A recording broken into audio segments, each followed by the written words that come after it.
네, 사랑하는 예언 가족 여러분, 한 주간 평안하셨습니까? 좋으신 우리 하나님께서 오늘도 주의 백성들을 함께 예배드릴 수 있도록 모이게 하시고 우리의 예배를 기쁘게 받으시는 줄로 믿습니다. 오늘 한 주간에 열심히 사시고 또 각자의 자리에서 주님 앞에 나온 여러분, 우리 주님 앞에 또 마음을 다하여서 기쁜 예배를 올려드리기를 원합니다. 우리 모두 자리에서 일어나셔서 예배 자리에 오신 우리 가족들 서로 인사하겠습니다. 잘 오셨습니다. 예배 잘 드립시다. 인사하겠습니다. 잘 오셨습니다. 예배 잘 드립시다. 네, 고맙습니다. 우리를 불러주신 하나님의 이름을 함께 부르며 나아가겠습니다. 하나님이여, 내 마음을 정하였사오니 내가 노래하며 나의 마음을 다하여 찬양하리로다. 하나님 우리 아버지와 주 예수 그리스도로부터 은혜와 평강이 있기를 원하노라. 아멘. 다 함께 영광 찬송 드리겠습니다. 주의 인자는 끝이 없고.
모두 자리에 앉으시겠습니다. 다 함께 우리에게 주신 십계명을 낭독하겠습니다. 하나님이 모든 말씀으로 말씀하여 이르시되 나는 너를 애굽 땅 종되었던 집에서 인도하여 낸 내 하나님 여호와니라. 제 1은 너는 나 외에는 다른 신들을 내게 두지 말라. 제 2는 너를 위하여 새긴 우상을 만들지 말고 또 위로 하늘에 있는 것이나 아래로 땅에 있는 것이나 땅 아래 물속에 있는 것에 어떤 형상도 만들지 말며 그것들에게 절하지 말며 그것들을 섬기지 말라.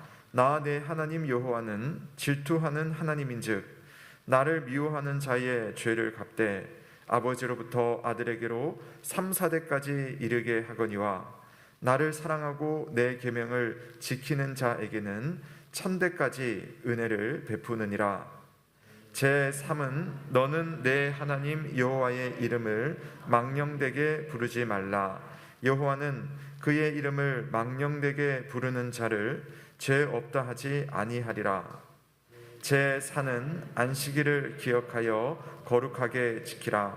엿새 동안은 힘써 내 모든 일을 행할 것이나 일곱째 날은 내 하나님 여호와의 안식일인즉 너나 내 아들이나 내 딸이나 내 남종이나 내 여종이나 내 가축이나 내 문 안에 머무는 객이라도 아무 일도 하지 말라.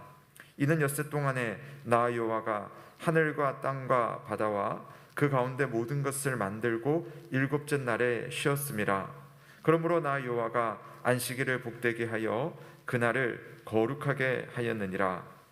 제 오는 내 부모를 공경하라. 그리하면 내 하나님 여호와가 내게 준 땅에서 내 생명이 길리라. 제 6은 살인하지 말라. 제 7은 간음하지 말라. 제 8은 도둑질하지 말라.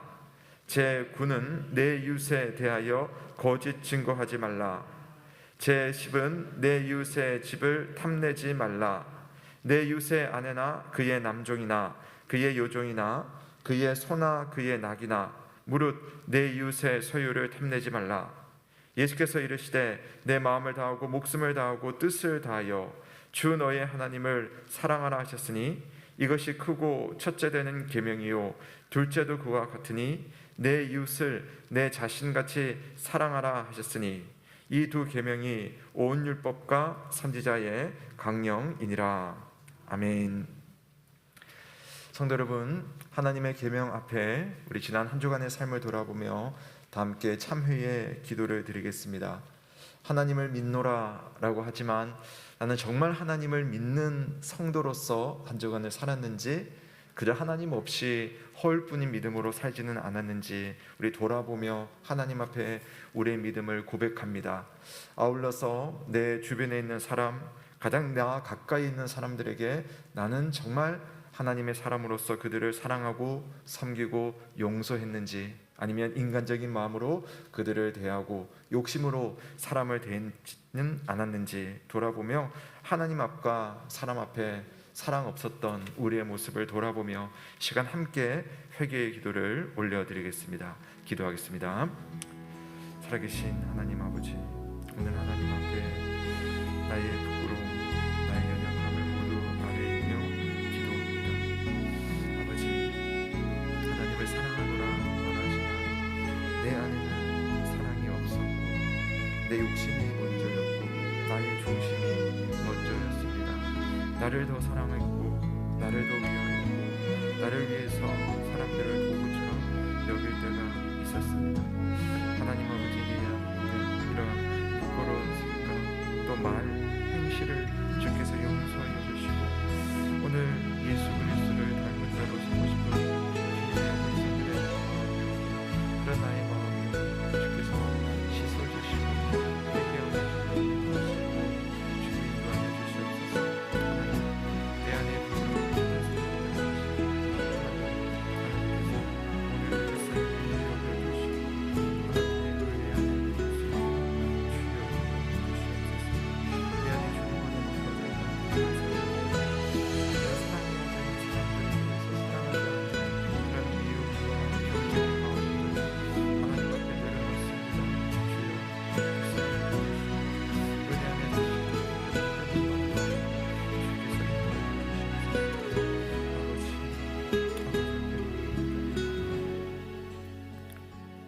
주는 선하사 사죄하기를 즐거워하시며 주께 부르짖는 자에게 인자함이 후하심이니이다.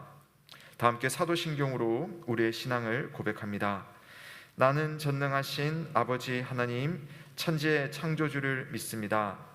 나는 그의 유일하신 아들 우리 주 예수 그리스도를 믿습니다. 그는 성령으로 잉태되어 동정녀 마리아에게서 나시고 본디오 빌라도에게 고난을 받아 십자가에 못 박혀 죽으시고 장사된 지 사흘 만에 죽은 자 가운데서 다시 살아나셨으며 하늘에 오르시어 전능하신 아버지 하나님 우편에 앉아 계시다가 거기로부터 살아있는 자와 죽은 자를 심판하러 오십니다. 나는 성령을 믿으며 거룩한 공교회와 성도의 교제와 죄를 용서받는 것과 몸의 부활과 영생을 믿습니다. 아멘.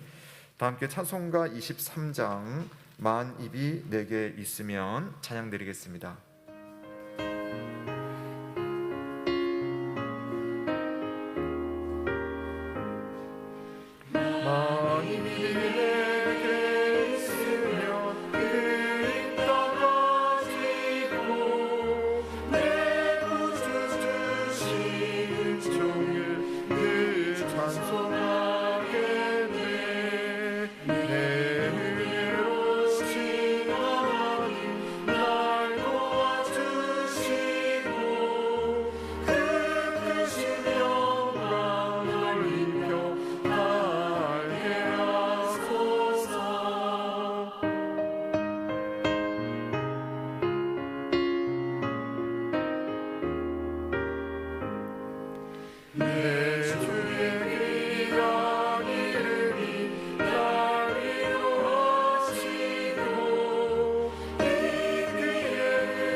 기도하겠습니다.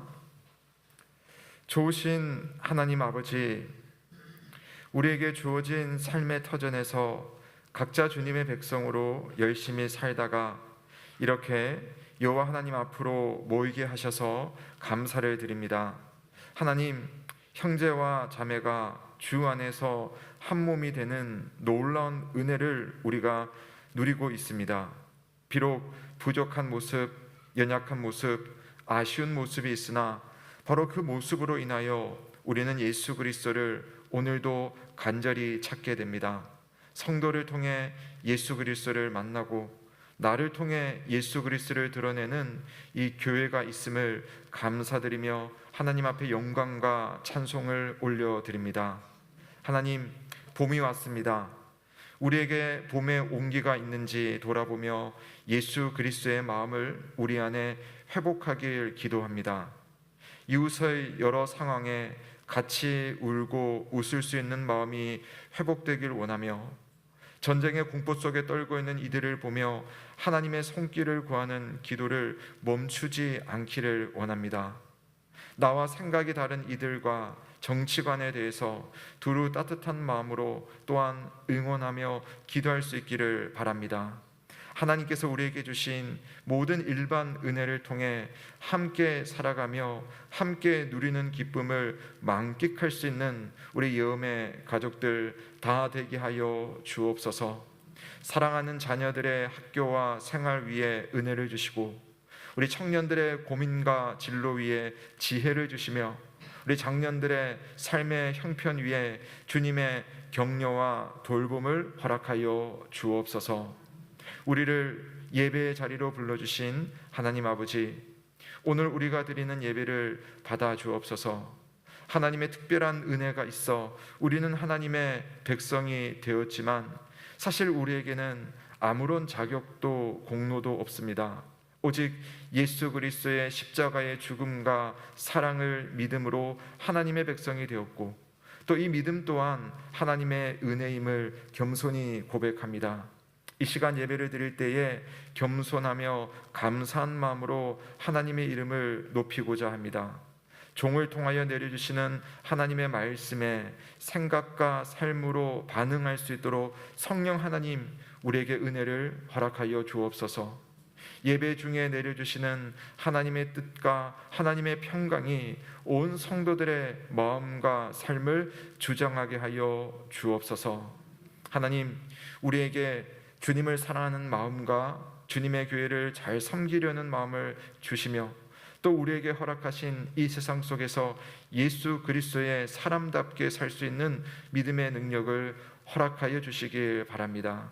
그리하여 우리의 생각과 말과 행동이 하나님께 영광을 돌리며 세상을 돌보는 통로가 되기를 간절히 바랍니다. 오늘도 주님의 은혜를 구하며 예배의 영광을 또한 바라보니 오늘 우리와 함께하여 주옵시고 모든 것 감사를 드릴 때에 예수 그리스도의 이름으로 기도드립니다. 아멘.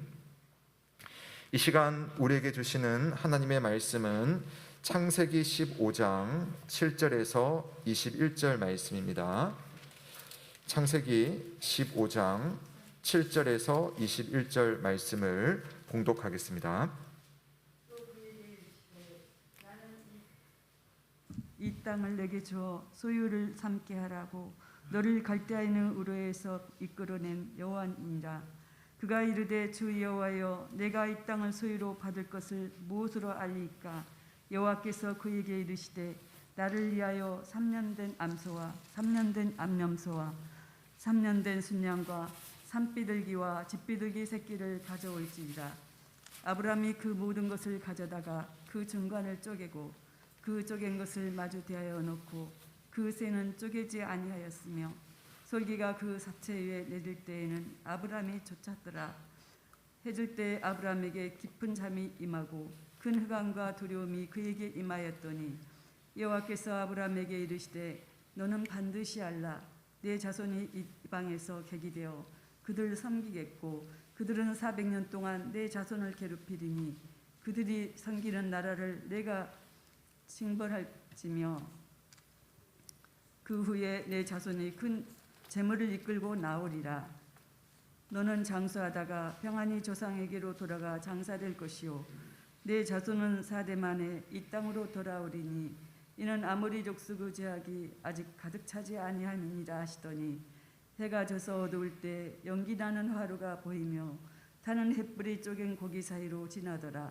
그 나라의 여호와께서 아브라함과 더불어 언약을 세워 이르시되 내가 이 땅을 애굽 강에서부터 그 큰 강 유브라데까지 내 자손에게 주노니 곧 긴 족속과 그니스 족속과 감몬 족속과 헷 족속과 브리스 족속과 르브아 족속과 아모리 족속과 가나안 족속과 기르가스 족속과 여보스 족속의 땅이니라 하셨더라.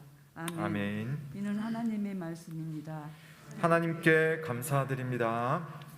고맙습니다. 이 시간 함께 찬양 드리겠습니다. 찬송가 187장 비둘기 같이 온유한 찬양하겠습니다.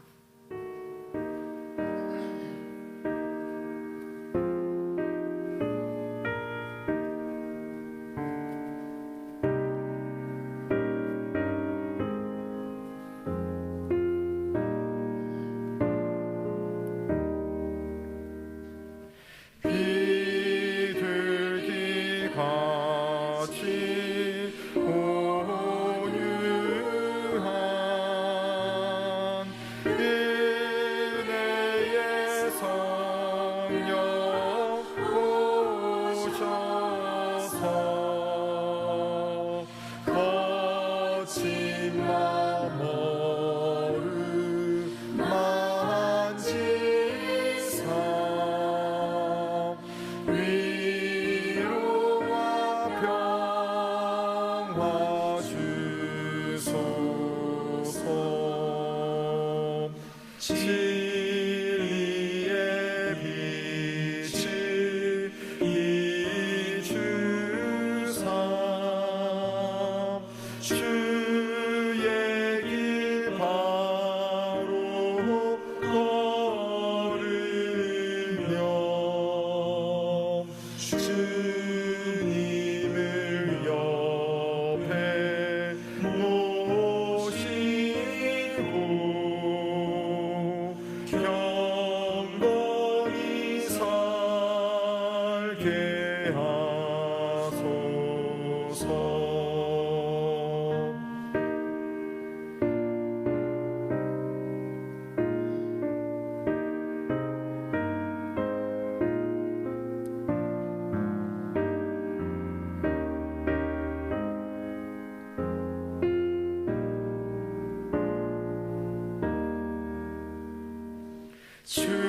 주님과 동행하면서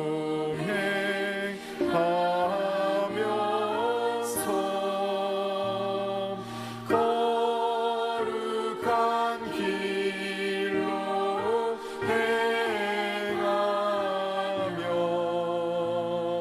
진리의 예수 붙잡고 길지 않게 하소서. 연약한 나를 도우사 하나님 나라 이르러 주님의 품에 안기는 영원한 안식 주소서.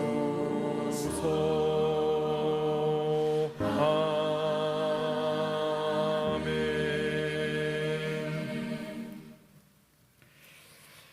네, 참 좋으신 우리 주님의 은혜와 평강이 오늘도 사랑하는 이음 가족들과 함께하길 주님의 이름으로 축원합니다. 아멘. 자, 우리는 계속해서 우리 하나님과 또 하나님께서 자신의 백성들과 맺은 언약에 대해서 한번 공부를 해보겠습니다. 자, 오늘은 하나님께서 아브라함과 맺은 우리 소위 아브라함 언약을 보려고 하는데요. 이 언약은 지난번에 보았던 노아와 맺은 언약, 노아 언약과는 성격이 참 다릅니다. 사실 대부분의 언약과 노아 언약이 사실 상당히 다른 부분이 있는데요. 노아 언약은 이랬었죠. 홍수 심판 이후에 살아있는 모든 존재에게 하나님께서 언약을 맺어주십니다. 그러니까 이제 세상에 있는 모든 존재들을 멸망시키지 않고 내가 보존해 주겠다라고 해서 누구라도 누릴 수 있는 은혜를 하나님께서 준비해 주십니다. 그래서 일반적으로 모두가 받는 은혜라고 해서 우리가 일반 은혜, 그래서 일반 은혜 언약이라고 노아 언약을 제가 설명을 드렸었는데요. 예를 들어서 생명체가 살기 위해서는 햇빛도 필요하고 공기도 필요하고 비도 필요합니다. 근데 이런 것들은 신자에게만 허락된 것이 아니고요. 모든 비신자들 다 함께 누릴 수 있는 거고요. 또 모든 생명체가 다 누리는 겁니다. 하나님께서 만들어주신 은혜인데 모두가 누리는 은혜라고 해서 일반 은혜입니다. 또 하나님은 우리가 살고 있는 이 사회를 보존하기 위해서 가정이라는 제도를 주시고 국가라는 제도도 주셔가지고 우리가 이렇게 인간의 죄로 인해서 여러 가지 문제점이 있음에도 불구하고 하나님이 주신 이 일반 은혜 아래서 가정이 한 사람의 무리를, 작은 무리를 지켜주시고 또 국가를 통해서 또 큰 단위를 지켜줍니다. 또 그 안에 학교라든지 경찰이라든지 병원 같은 기관, 인간이 만들어내지만 그러나 하나님 주신 우리 안에 본성적인 자연의 법칙 안에서 우리가 이것을 만들게 하고 지키게 함으로 하나님은 사회를 보존하게 하셨다라는 겁니다. 이런 것이 일반 은혜죠. 우리가 코로나 같은 질병은 어떤 면에서는 우리 인간이 가지고 있는 욕심 때문에 자연이 대응하는 측면이 있습니다. 그런데 하나님의 은혜는 노아 언약을 통해서 내가 너희를 보존하겠다라고 약속하신 것처럼 과학이나 의학을 통해서 우리를 멸망시키지 않도록 2년이라는 시간 동안 우리가 잘 대처할 수 있도록 그렇게 보호를 하시죠. 그래서 여러분, 우리가 신앙생활을 할 때 균형 잡힌 믿음이라는 것은 경건한 영역이 따로 있고 경건하지 않은 영역이 따로 있어서 성도는 경건하지 않은 영역과는 전혀 상관이 없다. 그렇게 선을 긋고 멀리하는 것이 아니라 사실은 모든 영역 속에 존재하는 하나님의 은혜, 그러니까 그런 일반 은혜를 생각하며 그것을 발전시키고 그것을 감사하게 누릴 줄 아는 것이 여러분 균형 잡힌 믿음입니다. 그래서 병이 들었으면요, 여러분 성도는 어떻게 해야 됩니까? 하나님 앞에 기도해야겠죠, 우선. 근데 기도만 하는 것이 아니라 하나님이 우리에게 일반 은혜로 주신 의학이라고 하는 병원이라는 제도를 우리가 잘 사용하면 하나님의 은혜를 우리가 그렇게 누리는 겁니다. 음악을 들을 때도 찬양만 들어야 되는 것이 아니라 우리의 삶을 적절하게 표현하고 느끼게 해주고 또 돌아보며 감격하게 해주는 그런 대중가요라든지 클래식 같은 것도 우리가 하나님의 은혜로서 누릴 수 있는 그런 문화이고 적절히 정상적으로 잘 즐기면 되는 겁니다.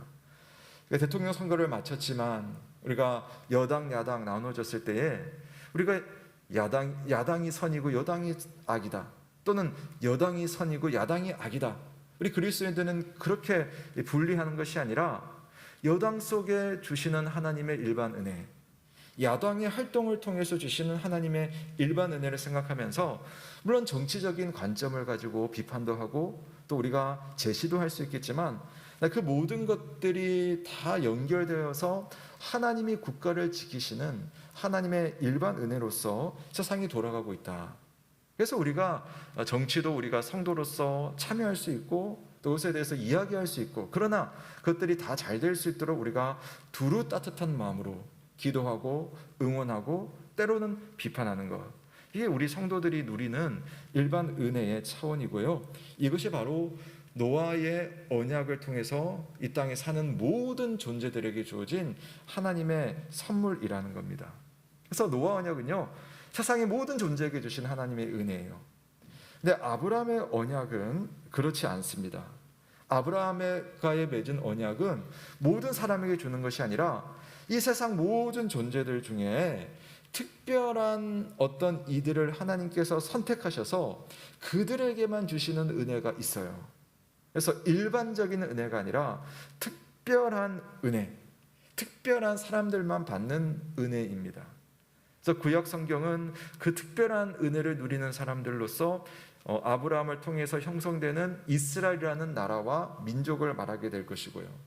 그 다음에 신약 성경으로 넘어오면 이 이스라엘 민족에서 태어나는 예수 그리스도를 통해서 생겨난 이 땅의 교회, 물론 교회는 전 세계 곳곳으로 퍼집니다만 그 교회를 통해서 하나님의 특별한 은혜를 누리는 이야기, 이게 바로 신약 성경의 이야기입니다. 그런 구약과 신약의 기초가 바로 이 아브라함 언약을 통해서 이제 시작이 되게 되는데요. 자, 모든 사람이 누리는 일반 은혜 말고 하나님께서 구별하신 사람만 받는 이 특별한 은혜.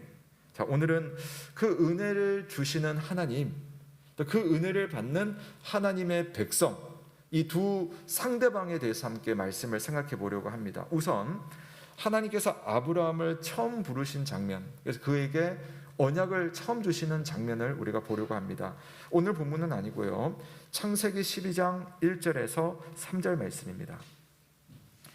자, 제가 한번 읽어드릴게요. 여러분 보십시오. 여호와께서 아브라함에게 이르시되 너는 너의 고향과 친척과 아버지의 집을 떠나 내가 내게 보여줄 땅으로 가라.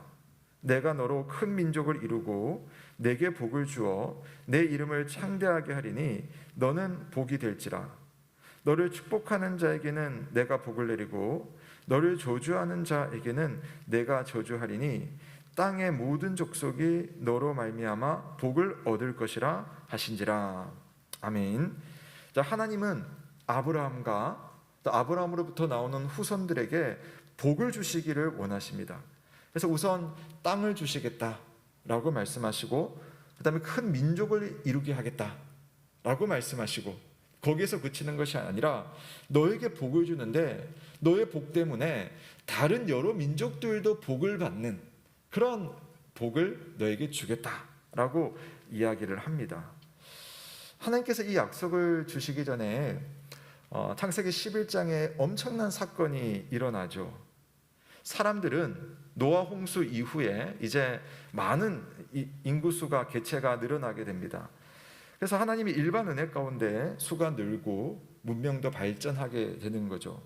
근데 11장을 잘 보시면 그런 가운데서 사람들은 이 죄의 문제가 해결이 안 됩니다. 하나님과 동행하는 삶을 사는 대신 하나님의 간섭이 없는 삶, 자기들끼리 문화를 형성하고 내 소견에 옳은 대로 사는 삶을 선택을 하는 겁니다. 그 가장 상징적인 게 뭐였냐면은 바벨탑이었죠. 바벨탑을 높이 세워가지고 난 하나님의 간섭을 받지 않겠어, 하나님이 주신 원리대로 살지 않겠고 내가 원하는 대로 살겠어 라고, 그래서 하나님 앞에 시위하듯이 바벨탑을 만듭니다. 하나님은 그런 바벨탑을 결국은 무너뜨리시고 인간을 흩으면서 언어 또한 여러 갈래로 다 다르게 만듭니다. 그러면서 이제 곳곳에 흩어진 사람들이 이제 각자 민족을 이루고 나라를 이루게 됩니다. 그런 상태로 인간의 역사가 쭉 흐른다면 아무도 하나님의 은혜, 하나님의 구원을 받을 수가 없을 겁니다. 에덴 동산에서 쫓겨나는 아담과 하와에게 하나님은 구원을 약속하셨는데 사람은 자꾸만 그 하나님의 구원의 약속으로부터 너무 멀어지고 있는 겁니다. 그러나 이런 인간의 죄와 타락이 하나님의 계획을 멈추게 하거나 하나님의 뜻을 무용지물로 만들 수는 없습니다. 하나님은 그런 상황 속에서도 하나님의 일을 행하십니다. 궁극적으로 우리가 창세기 3장 15절에서 본 것처럼 여자의 후손 예수 그리스도를 통해 택한 자를 구원하시는데, 그것을 위해서 오늘 하시는 일이 뭐냐면 여자의 후손의 조상, 그 조상인 아브라함을 가장 먼저 부르는 거죠. 지금으로부터 4,000년 전, 예수님 태어나시기 2,000년 전에 이제 한 사람 아브라함을 부르시고 그 아브라함을 통해서 이제 약속처럼 후손을 주시고, 그 후손을 통하여서 이스라엘이라는 민족이 이루어지고, 그 이스라엘을 통해 예수 그리스도께서 이 땅에 오신다라는 겁니다. 여러분, 죄로 인해서 영원한 생명에서 멀어진 인류이지만 하나님은 이렇게 생명이 꼭 필요한 인류를 구원하기 위해서 얼마나 열심을 다하시는지, 인간의 역사 속에 하나님의 보이지 않는 손이 이렇게 움직이고 계시는 겁니다. 작은 씨앗이 나무가 되고 열매를 맺듯이 하나님은 정말 보잘것없어 보이는 이 작은 상황 속에서 구원의 열매를 맺어가고 계시는 거예요. 왜 수많은 민족, 수많은 사람 중에 아브라함인가? 우리가 질문을 해보지 않을 수 없습니다. 도대체 아브라함이 누구길래? 아브라함에게 자격이 있는 것은 아닙니다. 아브라함은 어떤 사람입니까? 아브라함은 우상을 숭배하는 곳에서 살았던 사람이고, 자기 자신도 우상을 숭배하는 한 사람이었습니다. 하나님은 그런 사람을 택하시고 그런 사람을 불러내고 있습니다. 혹시 하나님의 주권이고 하나님의 선택인 거죠. 하나님의 구원이라는 것은 하나님의 선택이라는 은혜에서 시작이 됩니다. 이건 오늘 이 자리에 계시는 저와 여러분도 다 마찬가지입니다. 물론 하나님의 약속과 명령에 믿고 반응하는 아브라함의 모습은 우리 믿음의 후손들에게 참 중요한 귀감이 됩니다. 그러나 여러분, 아브라함을 부르신 이가 하나님이라는 사실, 아브라함에게 먼저 약속을 주시는 분도 하나님이라는 사실, 그리고 주신 약속을 이루시는 분도 하나님이라는 사실, 이게 오늘 우리가 아브라함 언약을 통해서 발견해야 되는 너무나 중요한 구원의 원리입니다. 여러분, 하나님께서 약속을 하실 때에 그 약속을 받는 사람의 입장에서는 받은 약속에 대한 믿음이 참 중요합니다. 하나님은 신실하신 분이시다. 변치 않는 분이시다. 뜻을 반드시 이루시는 분이시다. 그렇기 때문에 약속을 받은 사람은 그 약속을 의지하고 그 약속을 기다리는 믿음이 꼭 필요합니다. 그런데 언약을 주신 하나님은 신실하신데 그 언약이 이루어지는 때를 기다리는 사람은 어떻습니까? 여러분 아마 기도하시면서 많이 느꼈던 바시겠지만 불안하죠. 염려하는 마음이 생깁니다. 기다리는 동안 명확하게 보이는 것이 없을 때가 참 많기 때문입니다. 그래서 그 내용이 15장에서 좀 이렇게 설명이 되는데요. 우리가 읽은 부분은 아니지만 15장 1절부터 5절까지는 아직 아브라함과 사라 사이에 자녀가 없다는 것을 알 수 있어요. 하나님께서 창세기 12장에서 아브라함과 언약을 맺으면서 내가 너에게 정말 많은 자손을 줄 것이다 라고 약속하셨지만 정작 이제 나이가 많아진 지금 두 사람 사이에는 자식이 없습니다. 심지어 육체적으로 아이를 낳을 수 있는 그런 나이를 훌쩍 지나버렸습니다. 그래서 아브라함은요 어떻게 생각했냐면 그 당시의 관습대로 우리 집에서 일하는 사람 중 똑똑한 녀석을 한 명 뽑아가지고 얘를 나의 상속자로 삼아야지, 얘를 나의 양자로 삼아야지 라는 생각을 했어요. 그때 하나님은 12장에서 했었던 그 약속을 다시 상기시킵니다. 지금은 우리가 밤에 나가면 하늘의 별을 잘 볼 수 없지만 그 당시 이 중동, 지금도 중동에 가면 그렇겠지만 정말 셀 수 없는 별, 그 별을 보면서 내가 약속했잖아, 난 이렇게 너의 후손을 만들어줄 거야 라고 하나님께서 그 약속을 상기시켜 줍니다. 자, 그랬더니 아브라함이 반응을 하는데요, 창세기 15장 6절입니다. 우리 한번 같이 읽어볼게요. 시작. 아브라함이 여호와를 믿으니 여호와께서 이를 그의 의로 여기시고. 아멘. 여러분, 여기에서 주목해 볼 것이 있습니다. 하나님께서 아브라함을 큰 민족으로 만드신다는 약속을 이루기 전에 아브라함의 나이가 너무 많아졌어요. 아내 사라는 임신을 할 수 없는 몸이 되었습니다. 하나님이 열심히 도와주려고 했는데 이렇게 된 걸까요? 그렇지 않습니다. 오히려 반대로 하나님은 아브라함이 나이가 이렇게 많아지도록, 사라의 몸이 이제는 임신을 할 수 없는 그런 상태가 되도록 하나님 그때까지 의도적으로 기다리셨다라는 것을 우리는 알 수가 있습니다. 그 이유가 있어요.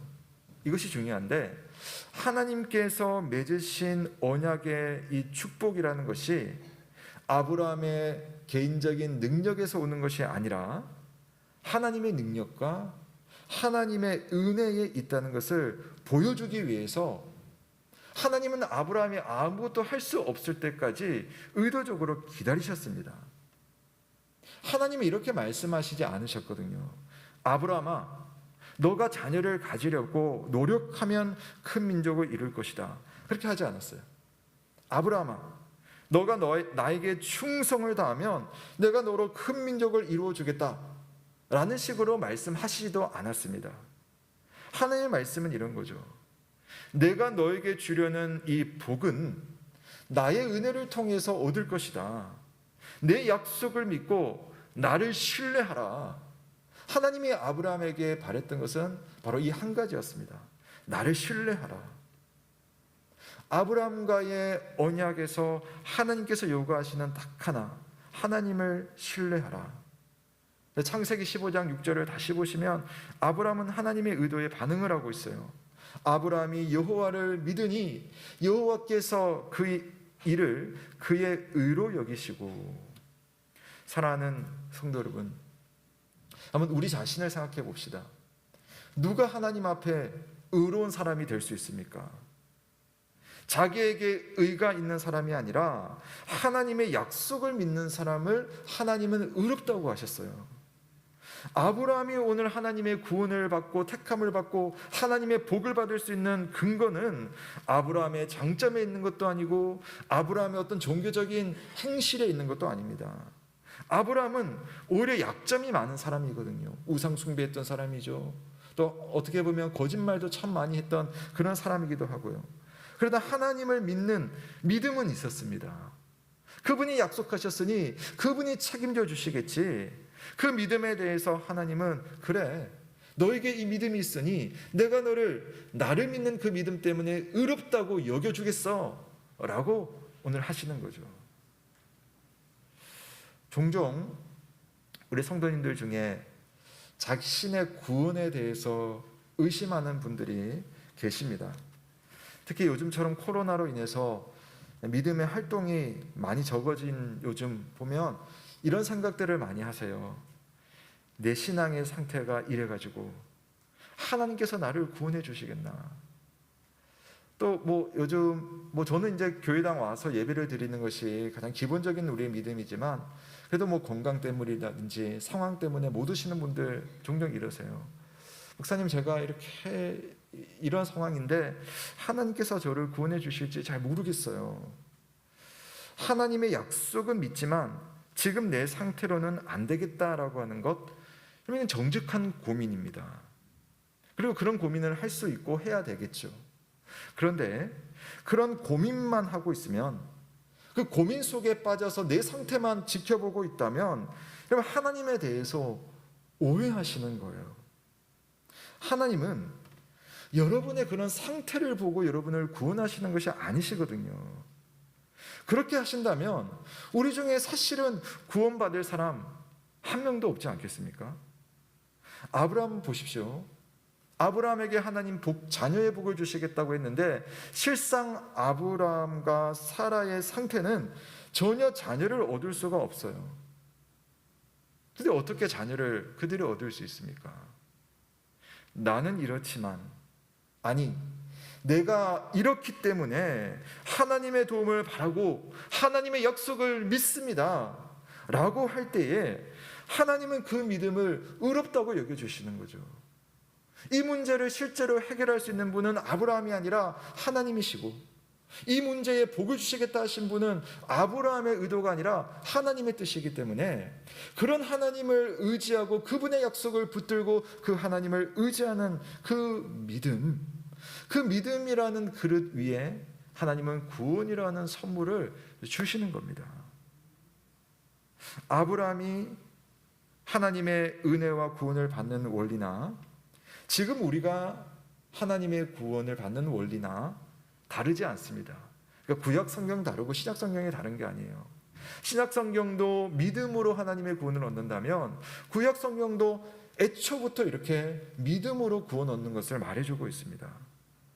나의 상태는 보잘것없지만 하나님의 약속이신 예수 그리스도를 내가 오로지 바라보고 믿고 의지할 때에 내 모습 때문이 아니라 내가 입고 있는 그 믿음의 옷, 예수 그리스도라는 그 옷을 보시고 하나님은 나를 의롭다고 여겨주신다는 사실을 믿으시기를 바랍니다. 내 상태가 어떠하든지 아무렇게나 돼도 된다는 말씀이 아니라 그럼에도 불구하고 나에게 예수 그리스도를 주시고 그분을 바라보게 하고 그분을 믿는 믿음을 주실 때에 그 믿음 안에서 하나님의 언약이 이루어진다는 사실입니다. 하나님께서 이루신다는 거죠. 아브라함에게는 한 가지 더 의문이 남아 있었습니다. 자, 오늘 7절과 8절 말씀을 보십시오. 또 그에게 이르시되, 하나님의 말씀입니다.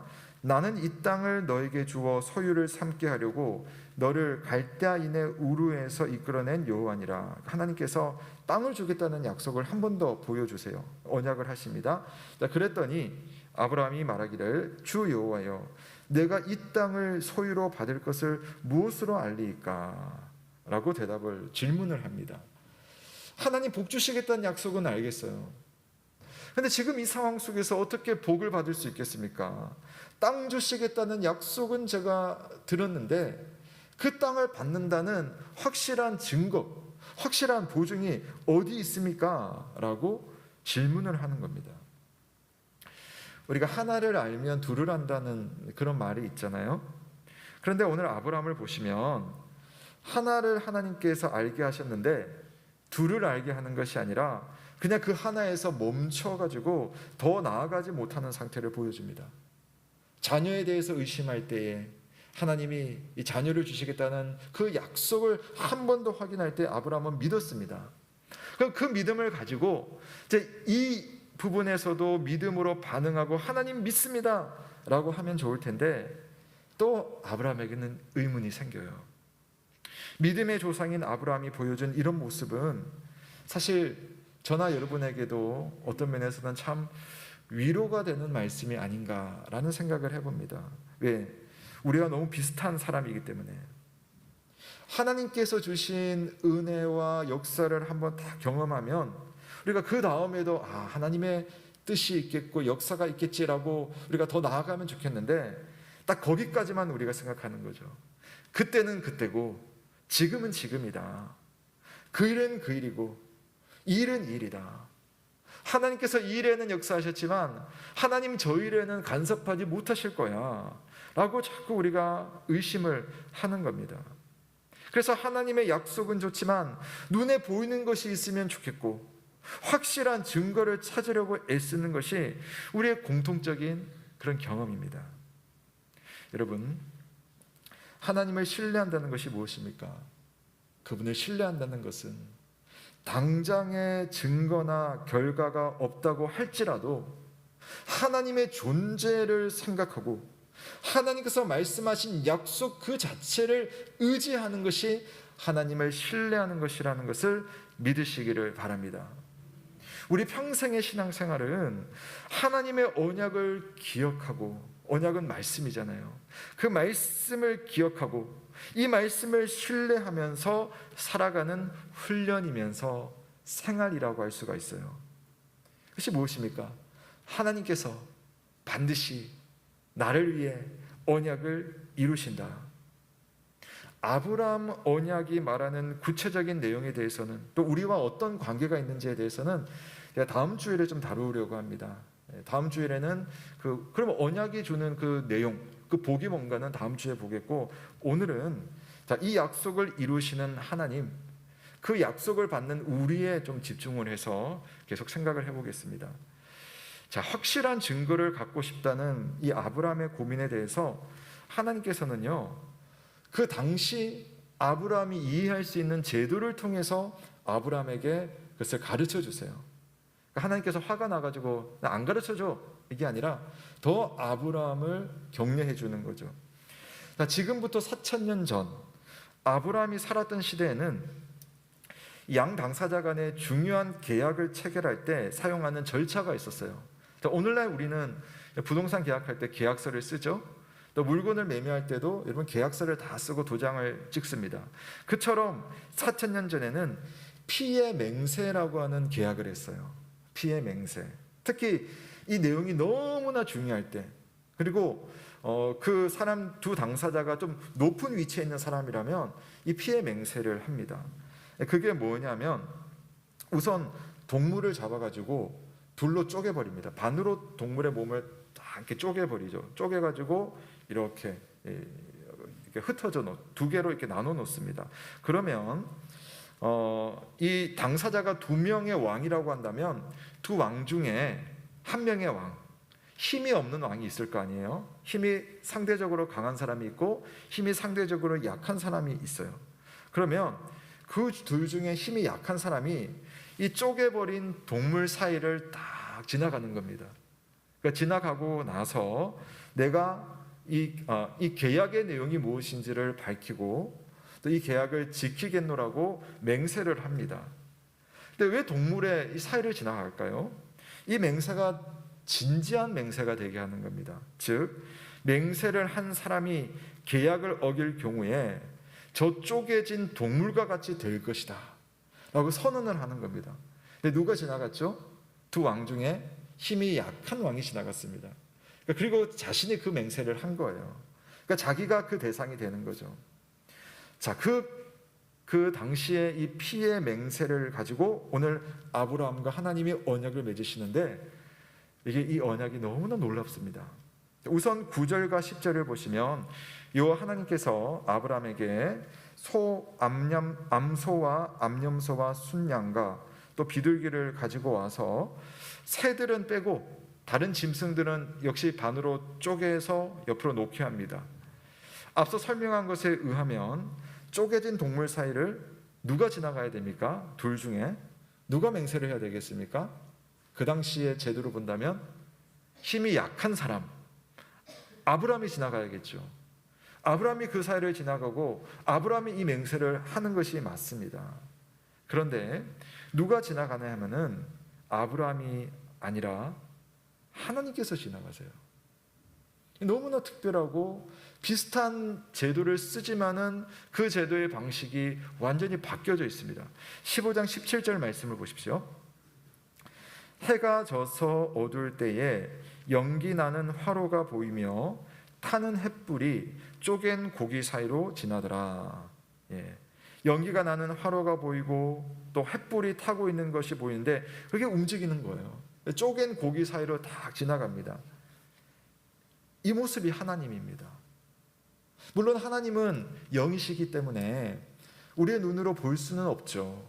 그런데 구약 성경 속에는 하나님께서 종종 인간에게 나타나시는데 그 하나님의 현현이라고 하거든요. 나타나시는데 예를 들어서 모세는 미디안 광야에서 떨기나무에서 불꽃이 이렇게 타고 있는, 그러면서도 나무가 타지 않는 그 장면 속에서 하나님을 만납니다. 이스라엘 백성들이 애굽을 탈출해서 광야 생활을 할 때 하나님이 이스라엘 백성들에게 어떻게 나타나냐면은 낮에는 구름 기둥으로 밤에는 불 기둥으로 이스라엘 백성들에게 현현 나타나시는 거죠. 오늘도 마찬가지입니다. 물론 아브라함이 잠자는 중에 환상 가운데 보는 장면이지만 하나님께서는 타는 횃불의 모습을 통해서 아브라함에게 나타나셨어요. 그리고 그 횃불이 쪼개버린 고기 사이로 혼자 지나가는 겁니다. 아브라함과 함께 지나가는 것도 아니고 혼자 그 쪼갠 고기 사이를 지나간 다음에 18절부터 21절의 내용에 보면 어떤 내용을 약속하는지에 대해서 하나님께서 맹세를 하십니다. 이게 무엇을 말하는 걸까요? 이 언약, 이 맹세의 책임이 누구에게 있다? 아브라함이 아니라 나 여호와에게 있다.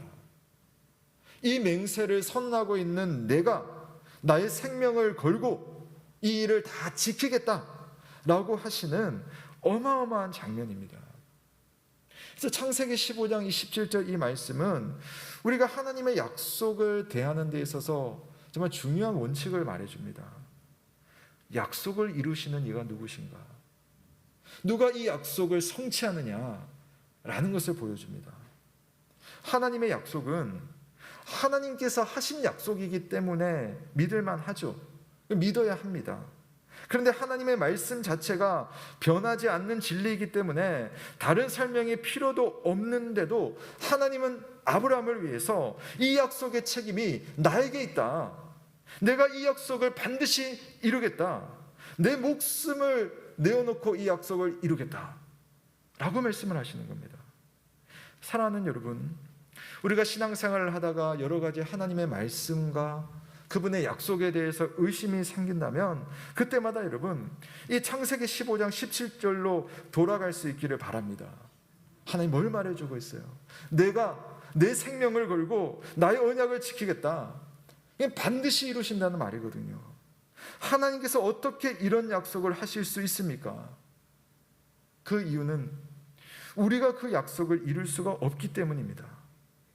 아담의 실패를 아시는 하나님은 우리에게 구원의 책임을 지우시지 않으시고 자기 자신 안에서 모든 책임을 지시고 우리를 향한 뜻과 우리를 위한 구원을 이루어내시는 하나님이십니다.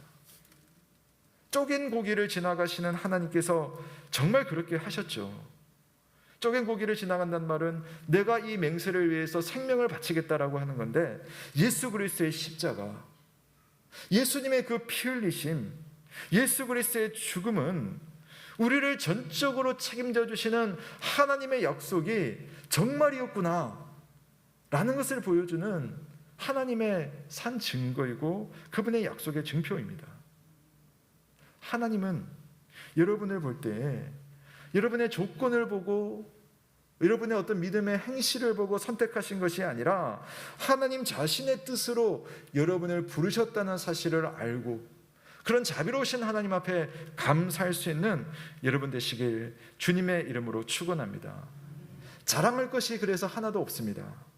여러분에게 구원을 주시기 위해서 다른 무엇을 요구하시지 않고 자신의 책임으로 하시는 겁니다. 물론 하나님은 우리에게 믿음을 요구하시죠. 그 믿음을 강조하시죠. 그러나 그 믿음마저도 하나님께서 주시는 은혜라면 우리가 하나님 앞에 도대체 무엇을 해야 되겠습니까? 이미 여러 번 보았지만 웨스터민스터 신앙고백서 제7장을 마지막으로 한 번 더 보겠습니다. 제가 한번 읽어드릴게요. 타락으로 말미암아 인간은 이 행위 언약에 의해 생명을 얻을 수 있는 능력을 잃어버렸으므로 주님은 일반적으로 은혜 언약이라고 불리는 두 번째 언약 맺기를 기뻐하셨다.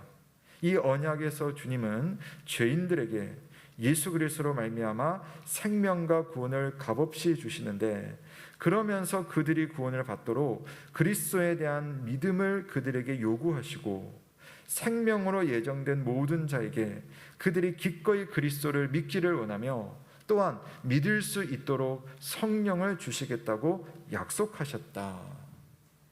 이게 우리의 구원과 우리 믿음의 관계를 설명한 구절인데요. 그럼 하나님은 우리에게 믿음을 요구하십니다. 그러나 이 믿음은 우리가 만들어내는 것은 아닙니다. 여러분 스스로 믿음을 갈고 닦는 것도 아닙니다. 생명으로 예정된 자에게는 믿을 수 있도록 성령을 주셔서 우리에게 믿음이 생기는 거예요. 그것이 약속인데 그 약속을 이루시기 위해서 하나님은 당신의 아들 예수 그리스도를 이 땅에 보내셔서 죽음 가운데 내버려 두시고 그분의 죽음과 부활 이후에 하나님은 교회에게 성령 하나님을 통해 온 택한 성도들이 믿을 수 있도록 그런 은혜를 내려주셨습니다. 쪼갠 고기 사이를 지나가신 그 하나님께서 진실로 자신의 죽음을 통해 우리의 구원을 확보하시고 그 확보한 구원을 우리에게 정말 주시기 위해서 아브라함이 가졌던 그 믿음의 선물을 우리에게 주시는 놀랍고 자비로우신 하나님. 사랑하는 여러분, 우리를 향한 하나님의 약속, 우리를 구원하시려는 하나님의 뜻은 A부터 Z까지 이게 다 하나님의 은혜입니다. 하나님께서 하시는 일이기 때문이죠. 의롭지 못한 나, 하나님과 아무 관계가 없었을 나를 의롭다고 여겨주시는 것은 바로 이렇게 하나님의 언약이 있었기 때문입니다. 성경은요, 구약 성경이나 신약 성경이나 이 하나님의 언약의 약속이 주어지고 이 언약이 인간의 모자람에도 불구하고 어떻게 끝까지 이루어지는가를 확인해주는 그런 말씀이, 그런 역사책이, 또 그런 하나님의 증거가 바로 신약과 구약 성경입니다. 언약을 주시고 그 언약을 끝까지 지키시는 요 하나님께 감사드리시기를 바랍니다. 나를 믿음의 자리로 이끌어 주신 예수 그리스도와 성령 하나님께 영광을 올려드립시다. 그리고 내 자신의 모습을 넘어 하나님 아버지를 신뢰하는 아브람처럼 모자라지만 아브람처럼 요 하나님을 믿음으로 하나님께서 의롭다고 여겨지는 하나님의 사람으로 감사히 살아가기를 주님의 이름으로 축원합니다. 아멘. 우리 함께 말씀을 생각하며 찬송가 248장을 찬양하는데요. 여러분 아마 평소에 안 불러보신 찬양이실 겁니다. 그래서 오늘 함께 배우면서 찬양하겠습니다. 언약의 주 하나님 248장 1, 2절 찬양하시고 간주 후에 3절을 찬양합니다.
영원한 천국을 지나갈지라도 약속의 천국은 분명한 나의 언약 약속 다 이루어 보여주셨으니 주님 예수 믿으며 천국에 가겠네. 아멘. 사랑하는 성도 여러분, 우리가 하나님을 믿는 것도 은혜이며 또 하나님께서 약속하신 영원한 생명과 또 천국의 무한한 복락을 누리는 것도 하나님의 은혜입니다. 나의 상태나 또 나의 모습 우리가 고민할 수 있고 때로는 의심할 수 있지만 거기에 머물러 있으면 안 됩니다. 우리가 그 상황 속에서 우리의 눈을 열어서 이런 나에게도 은혜를 베푸시는 하나님, 이런 나에게 약속을 주시는 하나님, 이런 나를 위해 생명 주시겠노라고 생명을 주신 그 예수 그리스도를 바라보며 그분을 의지할 때에 우리는 하나님의 그 영원한 복락에 들어가는 하나님의 백성이 이미 되어 있는 것입니다. 하나님의 이 언약, 또 언약을 이루시는 하나님 앞에 우리 시간 한번 감사를 드리면 좋겠습니다. 하나님, 정말 주님 앞에 구원 얻을 만한 아무런 자격이 없음에도 주님은 이 약속을 끝까지 지켜주시고 그것을 나의 것으로 삼아주신 것을 감사드립니다 라고 한번 기도하시고 감사하시면 좋겠고요. 더불어 하나님, 내가 이 오랜 코로나 생활 동안 내 믿음이 약해진 것 같고 또 내 마음이 흔들리는 것 같고 믿음에 고민이 생깁니다. 그러나 그때마다 다시 나의 모습이 아닌 하나님의 그 약속, 예수 그리스도의 그 모습을 신뢰하며 하나님께로 나아가겠습니다. 나에게 다시 성령의 은혜 가운데 더 좋은 믿음, 더 큰 믿음으로 하나님 앞에 나아가 영광 돌리는 삶이 될 수 있도록 나의 믿음 가운데 하나님 은혜를 허락하여 주옵소서. 우리 감사와 간구로 하나님 앞에 나아가도록 하겠습니다. 기도하겠습니다. 살아계신 하나님 아버지, 오늘도 주님께서 우리에게 말씀하여 주시고 이 말씀으로 오늘을 살 수 있도록 인도하시니 감사를 드립니다. 하나님, 나는 하나님의 은혜를 받을 만한 아무런 자격이 없었음에도 불구하고 하나님 이렇게 끝까지 약속을 주시되 약속을 지키시는 신실하신 하나님이십니다. 하나님의 약속을 의지하여 주님 앞에 나아가오니 주여 은혜를 허락하여 주시고 하나님의 자비 안에 믿음의 길을 힘써 나아갈 수 있도록 주께서 인도하여 주시옵소서. 아버지, 오늘 우리 중에 믿음이 약하여져서 고민하며 또 하나님의 은혜를 간구하는 이들이 있습니다.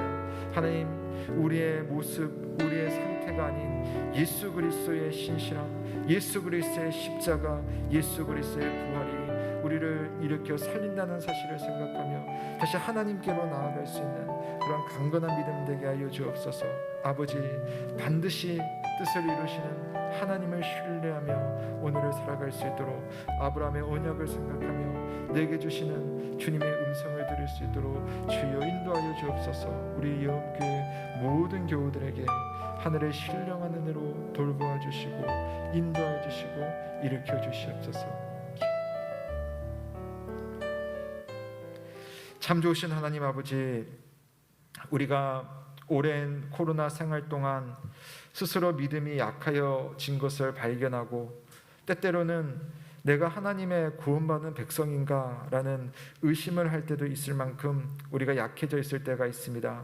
그러나 하나님, 자녀를 전혀 생성할 수 없는 그러한 아브라함과 사라에게 끝까지 약속을 주시고 약속을 이루시는 분이 하나님이시라는 사실을 우리가 발견하며 오늘도 나의 구원은 나의 모습, 나의 상태가 아닌 내게 생명 주시는 예수 그리스도, 그 예수 그리스도를 주신 하나님 아버지의 약속 가운데 있음을 생각하며 오늘도 하나님을 더 바라보며 더 신뢰하며 더 의지하는 그런 믿음이 될 수 있길 주여 간절히 바라고 소원합니다. 우리 중에 믿음이 흔들리는 성도들에게는 믿음의 은혜를 성령께서 허락하여 주시고 여러 상황과 환경 속에서 하나님이 보이지 않는 상황 속에 있다면 보이지 않는 중에도 이미 역사하시는 여호와 하나님을 더욱더 신뢰할 수 있는 우리 예언 가족들 다 될 수 있도록 주께서 인도하여 주옵소서. 세상의 모든 시간을 통하여 당신의 뜻을 이루시는 하나님이시오니 그 하나님을 신뢰하는 믿음으로 오늘을 기쁘게 성실하게 인내하며 살아가는 우리 예언 가족들 다 되게 하여 주옵소서. 이 시간 주님 앞에 감사의 마음을 담아 예물을 올려드립니다. 이 예물을 주님 받으시고 주님의 선한 일에 사용하여 주시고 우리 성도들의 가정마다 식탁마다 하나님께서 좋은 것으로 필요한 것으로 채워주시는 은혜를 누리게 하여 주옵소서. 주신 자도 여호와시며 거두시는 자도 여호와이심을 고백하며 겸손한 믿음으로 늘 받게 하여 주옵소서. 감사를 드리며 살아계신 우리 구주 예수 그리스도의 이름으로 기도드립니다. 아멘. 네, 감사합니다. 교회 소식 전해드리겠습니다. 네, 오늘은 사순절 세 번째 주일입니다. 우리 예수님의 죽음, 그분의 부활로 인해서 우리가 구원받았음을 생각하며 감사하며 또 성령의 은혜로 한 주간을 사셨으면 좋겠습니다. 70일 특별 새벽 기도회가 목사님 안 넘어갔어요. 특별 새벽 기도회가 계속 진행 중입니다. 특히 이제 반이 지나면서 좀 많이 피곤하실 수도 있는데요. 여러분 또 적절하게 컨디션 관리를 잘 하시면서 참여해 주시고요. 또 많이 참여해 주신 우리 성도님들께 다시 한번 감사를 드립니다. 참여할 때마다 우리 밖에 스티커 있죠. 스티커 좀 이렇게 표시하시고, 또 우리 집에서 하시는 분들도 각자 좀 표시를 하셔서 나중에 우리 함께 좀 이 부분들을 서로 공유해 주시면 감사드리겠습니다. 그리고 아마 어제 문자가 갔을 텐데요. 특별 새벽 기도를 하는 동안 여러분 개인적으로 받은 은혜나 하나님의 응답이 있다면 여러분 좀 이렇게 보내주시면 좋겠고요. 두 번째로는 특별 새벽 기도회니까 여러분 좀 기도의 제목들이 있다면 저에게 좀 보내주십시오. 그래서 제가 개인적으로도 기도하겠고, 혹시 우리가 매일매일 성도를 위해서 기도하는 시간도 좀 가지려고 하는데 내가 공유할 수 있는, 우리 성도님들께서 새벽 기도 오시는 분들이 기도해 주기 원하시는 기도의 내용이 있으면 함께 공유해서 우리 합심해서 기도하겠습니다. 그래서 어제 금요일에 드린 문자의 내용을 따라 문자를 발송해 주시거나 아니면 그냥 문자를 써서 보내셔도 되겠습니다. 그러면 저희들이 참고하고 기도하도록 하겠습니다. 네, 부활을 기다리는 믿음, 기쁨을 나누는 마음. 이제 4월 17일이 부활 주일인데요. 우리가 지난 성탄절에 했던 것처럼 여러분 주변에 기쁨을 나누고 싶은 분들이 있다면 이런 마음으로 쭉 생각하시고 기도했다가 뭐 요즘 크게 막 초청하는 것이 쉽지는 않지만 그러나 그들을 마음으로 좀 축복하고 또 마음을 좀 전했으면 좋겠습니다. 그래서 이 내용처럼 교회에서 지난번 성탄절처럼 작은 선물을 마련해 드리겠습니다. 그러면 그것 여러분 좀 전달을 하시고요. 그다음에 제가 간단한 영상으로 부활 메시지를 만들 겁니다. 그것도 여러분 카톡으로 또 전해 주시고, 그렇게 해서 부활의 기쁨을 적어도 누군가에게 전할 수 있는 그런 부활 주일을 준비하시고 기도하시길 부탁드리겠습니다. 1학기 양육과정 지금 신청서 아마 이런 받으셨을 텐데요. 그걸 보시고 함께 참여하고 싶은 분들은 체크하시고 주시면 되겠습니다. 교회 오시지 못하시는 분들은 문자로 주셔도 되겠고요. 우리가 온라인으로도 이 공부를 할 수 있으니까요. 그렇게 진행하도록 하겠습니다. 필요한 분들의 많은 참여를 부탁드리겠습니다. 정기 구역 신방 계속 진행됩니다. 기도해 주시고요. 오늘 모임 소식입니다. 오늘 정기 재직회가 있습니다. 1사분기 예산 집행 보고를 위해서 오전 2부 예배 후에 분당에서 재직회를 갖습니다. 우리 재직 회원들은 참여해 주시기를 부탁드리겠고요. 그다음 경기 서부 노회 중부 시차례가 내일 있습니다. 내일 오전에 있습니다. 기도 부탁드리겠고요. 우리 수요 기도회는 우리 교단에서 교육원에서 준비하고 있는 하나님 나라 이야기라는 주제를 가지고 하고요. 이것이 우리 교육기관이랑도 연계가 되어 있어요. 특히 초등부랑은 지금 연결이 직접적으로 돼서 같이 이 교육이 나가고 있습니다. 그래서 수요 기도회를 통해서 우리 초등부를 둔 우리 가정들은 보시고 또 아이들이 이거 공부하는구나 해서 서로 대화도 나눌 수 있고 또 공부도 할 수 있습니다. 많은 참여를 부탁드리겠고요. 교우 소식입니다. 오늘 기쁜 소식 두 가지가 있는데요. 우리 박우람, 윤희주 우리 청년 부부 어제 자녀 출산했습니다. 예쁜 딸을 건강하게 잘 낳았습니다. 축하를 드리고요. 결혼 소식이 있습니다. 김원빈 집사님, 김인순 권사님의 장녀인 김유경 자매가 서태종 형제와 결혼을 앞두고 있습니다. 4월 2일 오후 2시입니다. 기억하시고 또 축하해 주시고 또 가능하신 분들은 참여도 부탁드리겠습니다. 나머지 내용은 여러분 주보를 참고하시면 되겠습니다. 네, 이제 다시 한 주간 일상으로 돌아갑니다. 여러분의 일상 속에 온전히 주님의 은혜가 충만하기를 축복하면서 우리 한번 서로 인사하겠습니다. 우리 한번 자리에서 일어나셔서요. 우리 옆에 계신 분에게 진심으로 하나님의 은혜를 잘 받을 수 있도록 이렇게 인사하겠습니다. 오늘 간단합니다. 하나님을 신뢰합시다 라고 우리 한번 인사하겠습니다. 하나님을 신뢰합시다. 아멘. 하나님을 신뢰하며 그분의 은혜 가운데 한 주간을 잘 사시고 우리 다음 주에 기쁜 마음으로 뵙도록 하겠습니다. 다 함께 마침 찬송하시고 강복선언으로 예배를 마치겠습니다.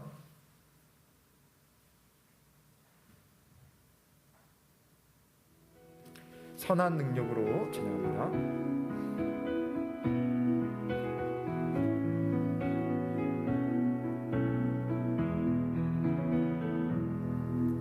그 선한 힘에 고요히 감싸여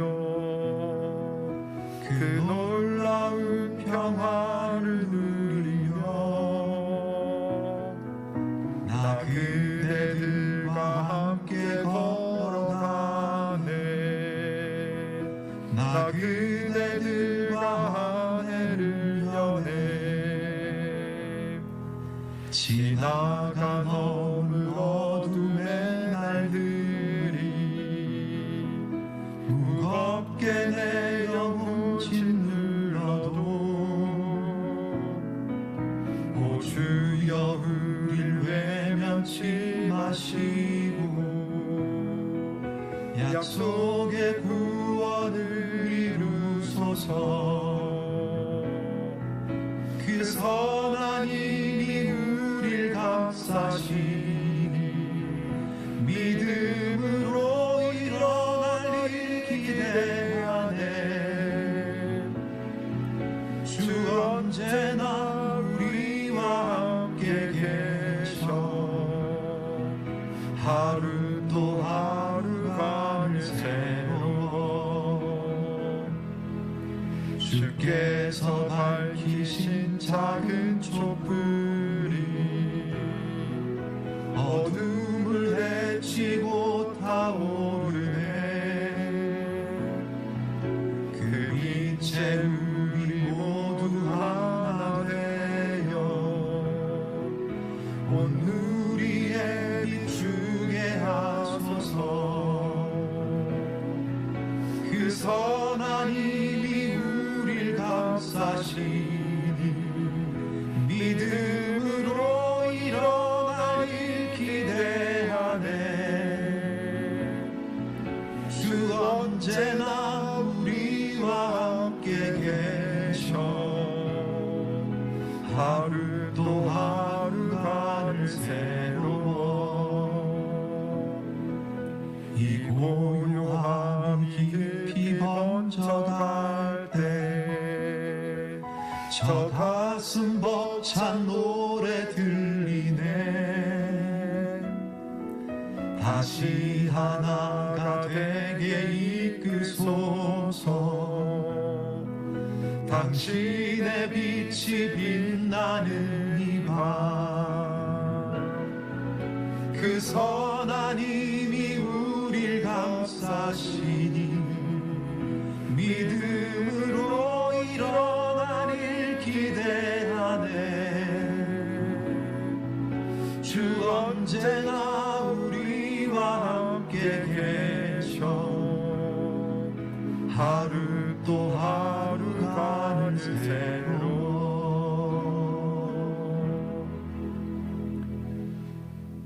사랑하는 성도 여러분, 평강 중의 세상으로 나아가십시오. 마음을 다하고 목숨을 다하고 뜻을 다하여 하나님을 사랑하며 이웃을 내 몸과 같이 사랑하시길 바랍니다. 우리 주 예수 그리스도의 은혜와 하나님의 사랑과 성령의 교통하심이 너희 무리와 함께 있을지어다. 아멘.